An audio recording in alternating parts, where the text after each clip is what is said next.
Assalamualaikum warahmatullahi wabarakatuh. Perkenalkan, nama saya India Rusdiana, NIM 1011810040. Kali ini dalam mata kuliah metode kuantitatif bisnis atau mata kuliah MKB memaparkan penugasan UAS saya secara singkat berupa video terkait hasil jurnal analisis saya dan rekan-rekan saya yang berjudul Perencanaan Waktu yang Efektif dan Efisien pada Bengkel Barokah dengan kasus repaint bodi mobil dalam kondisi kecelakaan depan yang cukup parah menggunakan critical path method atau juga disebut dengan metode CPM. Yang pertama, latar belakang yang akan saya bahas mengapa saya dan rekan saya mengambil objek ini adalah Bengkel Barokah telah berdiri lebih dari 10 tahun. Jasa pelayanan yang ditawarkan oleh Bengkel Barokah ialah jasa las knalpot, motor, ataupun mobil. Nah, dan kini pemilik memiliki inovasi untuk mengembangkan bisnisnya, yaitu menambahkan jasa pelayanan repaint bodi mobil yang telah berjalan kurang lebih 6 tahun terakhir ini. Dengan adanya pengembangan bisnis ini, saya dan segenap rekan-rekan saya memilih Bengkel Barokah untuk dijadikan objek penelitian dengan membantu memberikan alur yang tepat untuk Bengkel Barokah dengan kasus repaint bodi mobil dalam kondisi kecelakaan depan yang cukup parah.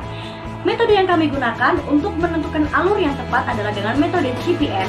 Jadi definisi dari metode CPM sendiri adalah merupakan metode atau teknik yang digunakan untuk mencari aktivitas mana yang digunakan sebagai prioritas sehingga akan mencapai titik yang paling cepat dalam penyelesaian proyek. Nah, mungkin ada beberapa komplainan ataupun juga saran dari konsumen. Jadi konsumen ini merasa kurang puas terhadap pelayanan yang diberikan pada Bengkel Barokah karena pelanggan tersebut ada beberapa pelanggan tersebut yang minta agar proses penyelesaiannya itu bisa lebih cepat lagi. Teknik yang saya gunakan dan rekan-rekan saya gunakan dalam pengumpulan data yaitu ada 3 cara. Yang pertama, kita melakukan wawancara, kemudian observasi, dan juga studi pustaka.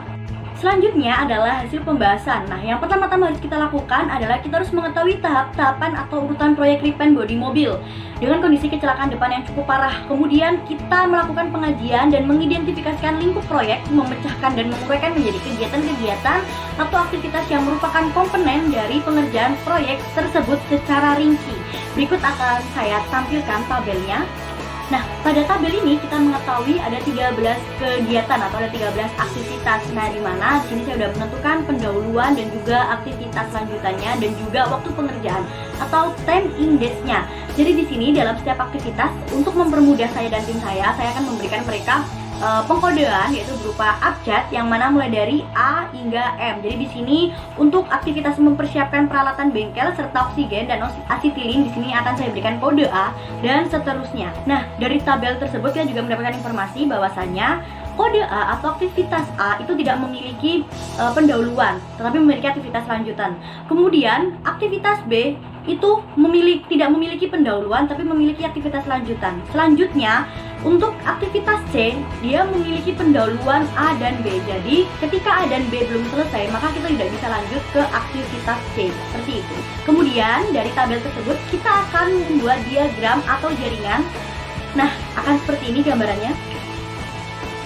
Jadi diagram tersebut merupakan alur pengerjaan proyek Bengkel Barokah. Kemudian langkah selanjutnya kita akan mengidentifikasi dan menentukan jalur kritis pada network diagram. Jadi kali ini saya menggunakan aplikasi QM. Nah, jalur kritis pada langkah ini adalah jalur yang terdiri dari serangkaian aktivitas pengerjaan proyek repaint bodi mobil. Dan apabila dalam jalur kritis ini terjadi keterlambatan pengerjaan, maka akan mengakibatkan keterlambatan proses penyelesaian aktivitas secara keseluruhan. Jalur kritis di sini adalah yang memiliki slack sama dengan 0. Nah, ini adalah hasil dari perhitungan saya di aplikasi QM. Kemudian kita juga bisa menggunakan perhitungan secara manual. Jadi kita dapat melakukan pendekatan AON yang mana terdiri atas forward pass dan backward pass untuk menentukan jadwal waktu untuk setiap aktivitas. Jadi jalur kritis dapat ditentukan terlebih dahulu dengan menghitung early start atau IS, late start atau LS, early finish atau IF, dan late finish atau LF, seperti itu. Nah, berdasarkan tabel ini kita sudah mengetahui bahwasan yang memiliki slack sama dengan 0 adalah aktivitas B, C, kemudian F, G, H, I, dan juga KLM. Nah, jadi di sini yang bergambarkan merah, bertulis merah. Nah, ini merupakan aktivitas yang tidak bisa ditunda. Dan pembahasan yang terakhir yaitu adalah kesimpulan pada penelitian di bengkel Barokah dengan proyek repaint bodi mobil dalam kondisi kecelakaan depan yang cukup parah menggunakan metode CPM adalah sebagai berikut.